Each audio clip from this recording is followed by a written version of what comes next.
This is the most important muscle to work for your physique. Sean here from Fit Fusion Brotherhood. I own a gym for 10 years. I've coached thousands of clients, and there is one muscle that if you train the right way, it's going to improve your physique and your aesthetics more than any other muscle group. Not to say that you should neglect anything else. You should still do your full body routine as prescribed, but there is one muscle that's going to really stand out here. It's not your abs, it's not your biceps, not even your chest. The best muscle to train for your physique is shoulders. Maybe not a big surprise for you, but it's very important, and a lot of guys train it incorrectly. So we're going to talk about why it's so important and how you should attack your training to make sure you optimize your shoulder growth.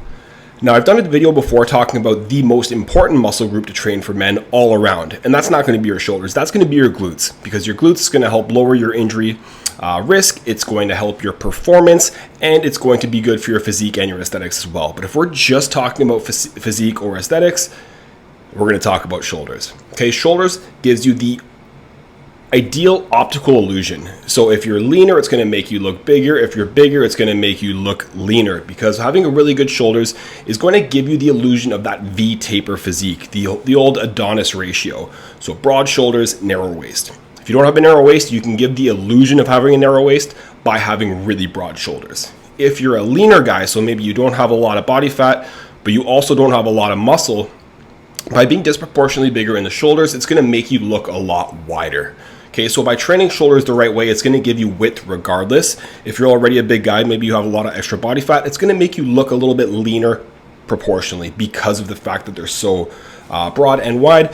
And if you're naturally lean without a ton of muscle, it's going to make you look bigger and stronger than you actually are. So training shoulders the right way can give you that broader frame and just make you look a lot more impressive overall physique-wise. Okay, so when it comes to training your shoulders, there's 3 elements to it. Most guys only target one element, and they're already overdeveloped to begin with.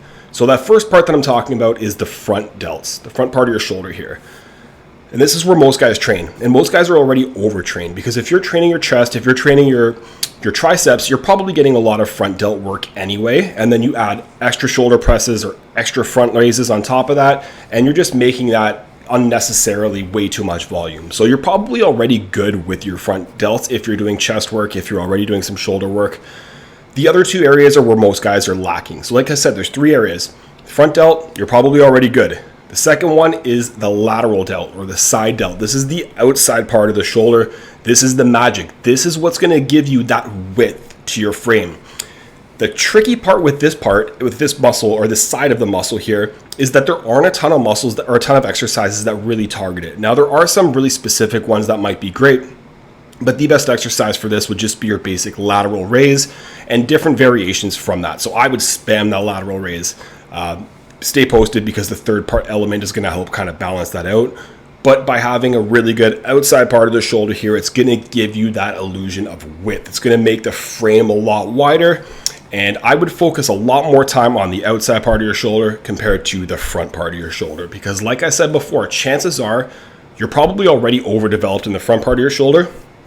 If that's the case, you're already probably putting yourself in a lot of damaging positions where it's not great for your shoulder health. Which brings the third point here, and that's your rear delt. These are smaller little muscles in the back of your shoulder here, but super important. First and foremost, it's going to give you that like 3D shoulders look. So for looking from the back, you're going to be able to notice those kind of bulging out from the back of your shoulders. Looks really good aesthetically, so it looks really good for your physique because it really rounds out the entire shoulders.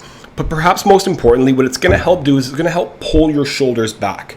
The amount of guys that I see at the gym now that are in this really slumped position, they do a lot of bench press, they do a lot of front raises, their chest is really tight, their back is kind of weak, and they just kind of look rounded. Super strong in the chest, super strong on the shoulders. They may even have a lot of shoulder development, but it doesn't look that way because of the way their posture is.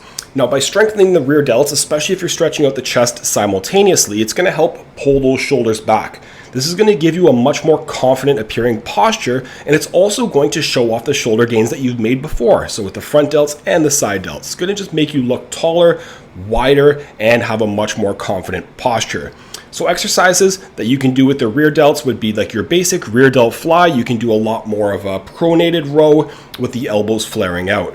Understanding how biomechanics work with regards to your anatomy and your shoulder is going to play a huge role. No need to overcomplicate things. So if you put a basic Google search and try to look for exercises that really target your lateral delts and your rear delts, you're going to come up with some pretty good exercises here. So most guys make the mistakes of training shoulder day, which they should, but doing almost all of their movements in that front shoulder position. This is going to either cause you to hurt your shoulder, or you're already overworked to begin with where you're not really getting any benefit. Instead, you should add a lot more lateral delt work and rear delt work as well. This is going to give you that full capped shoulder physique and look that most guys want, because again, shoulders are the optical illusion that's going to really help give you the illusion of having a much more broader frame and symmetrical physique than you actually have. The caveat here is, like I said in the beginning, you want to make sure that you're not just only spamming shoulder days all the time. It is important to still train your back, your chest, and your legs, of course. But if you do want to talk about which muscle has the best influence of your overall physique, it's going to be your shoulders, but you have to train them the right way. Hope you guys enjoyed this video. If you do enjoy videos like this, do us a huge favor, like, comment, and subscribe, and I'll see you in the next one.